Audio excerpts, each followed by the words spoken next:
Tanya Castro from TPMc to come and explain the current options in visas. And as Tanya will explain, there are the normal residency visas called the D visas, which mean you live in Portugal for 183 days a year or more, i.e. you move yourself over there permanently. And then there is also a different sort of visa called the golden visa, which is for those who want residency without living in Portugal. Interesting distinction, and one we'll cover a little bit after Tanya has spoken. So if I can ask Tanya to come up and explain some of the boring bits, as you put it, if it is essential for life in Portugal. Tanya. First.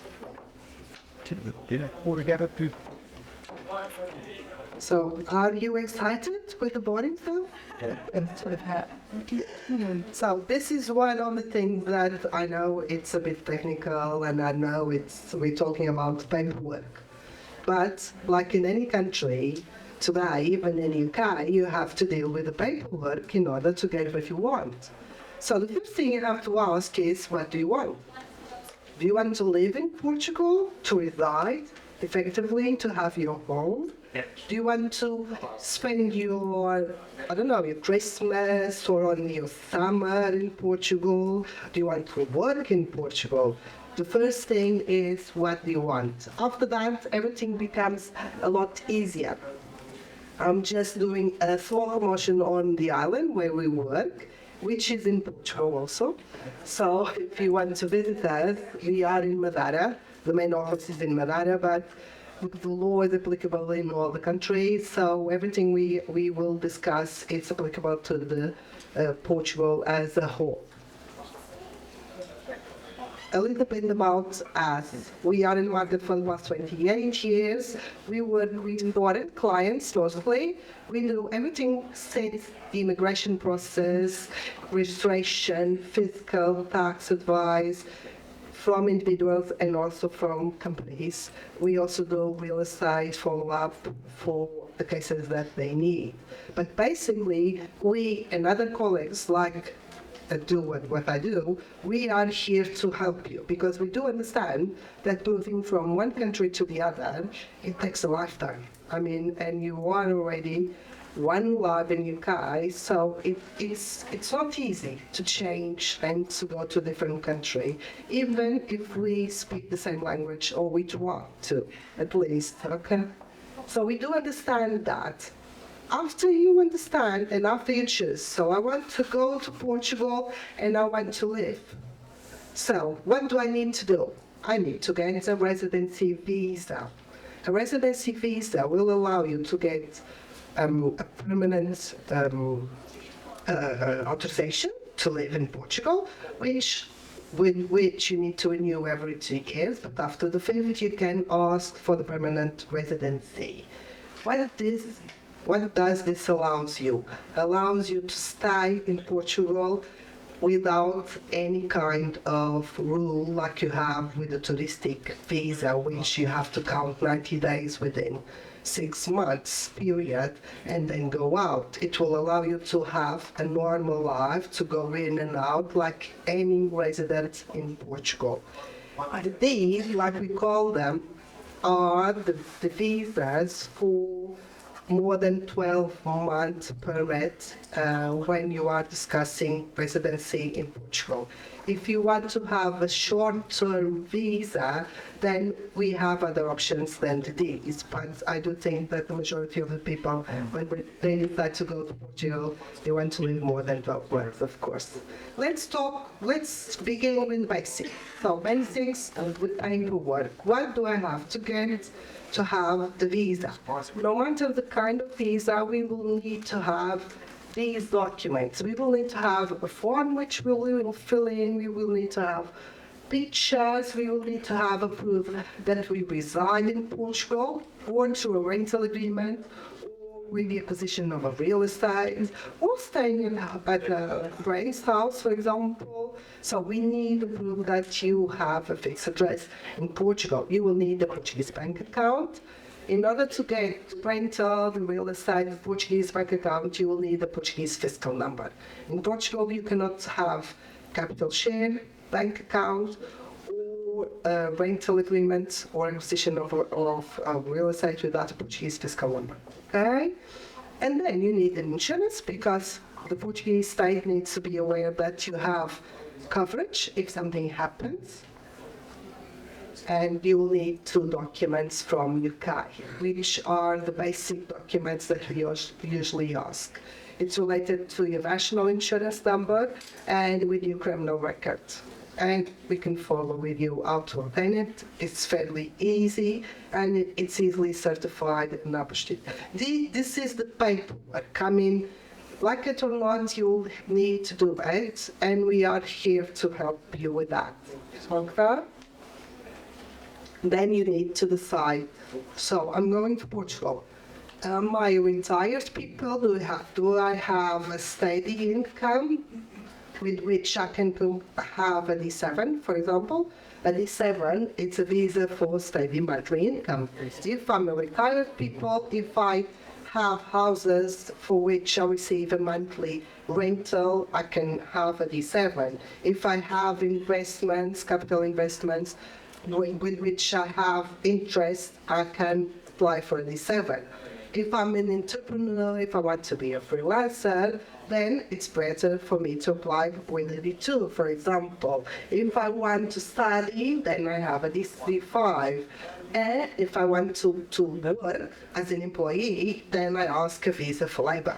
It's very important to define what you want and in which scope you are, because that will give us also the information we need to guide you and see the best option.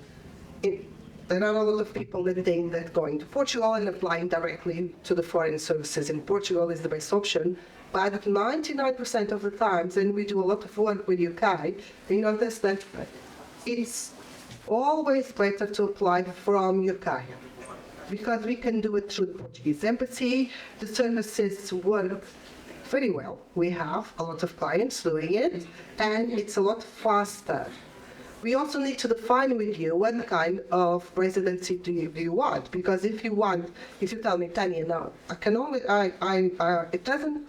it's not on my interest to stay in Portugal more than 1 week per year, then I will tell you, okay, if you don't want to stay more than 1 week, but you need a visa to travel freely, you need an investment visa, so a golden visa. Oh. I know that a lot of people, probably people that are here, have heard last year that the golden visa was stopping it. So that is half true. The thing that stopped was the possibility to get a golden visa through real estate.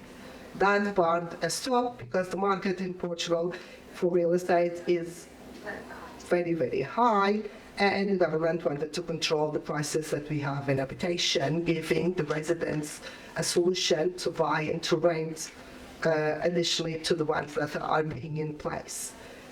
The golden visa still exists, is still an option, and it's a good option for people who want to have a Schengen visa that allows you to get in, out, to business, travel, but that you will not need to stay more than 7 days per year in Portugal. While that's the main difference between the golden visa and the Ds, like we say, residency visas.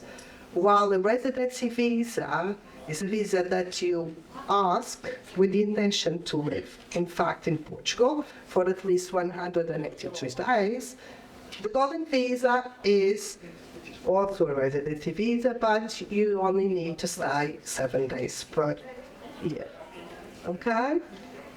The modalities that remain eligible for the golden visa are very flexible when you think about what you will get in return, the possibility to travel and not being stuck. I will say stuck because a lot of the entrepreneurs, they like to travel freely around the world with a limited number of days in Portugal. So you still have the option of the investment visa through scientific or technological activities. If you do an investment through investment funds, which is at this time they are quite popular, so you can earn money and get visa, which is very interesting, and also through an activity if you want to have companies in Portugal or to collaborate with Portuguese companies in the market. Another interesting thing that you will see, this we already talked about the low real estate allow anymore, is that there was a change in the nationality term. So until a few months ago, you would get the nationality once you would have the 5 years after the issuance of a visa. Now, and because the state is aware that especially the golden visas and other visas are taking a lot of time to be processed, they have approved the law that states that the time and the timeline that counts to get the nationality, it's since the beginning of the application. So even for the cases where your visa is taking a while, and I'm referring especially to the golden visas, because a lot of the entrepreneurs that talk with us for the golden visa, they also want the nationality and the passport. They will get a chance to have the 5 years since the beginning of the application of the visa, which is quite interesting for that specific situation. And just to finish, besides the visa, you will get and you will enter in a new country with new rules where you need to have access to your daily life. So you need to have a bank account. You need to know where to pay or when to pay your taxes, especially because our annual tax return is a little bit different from yours in terms of timeline. Who will do my taxes? What about if I want to invest? What do I need to do if I want to be a freelancer? There are a lot of questions when it relates to our daily activities in another country that we want to be answered. What I can tell you is that we know that you have needs, but please note that we are there to help, and we do have very good services provided in that area. So feel free to contact us, and we will be waiting for you. Right? And that's it.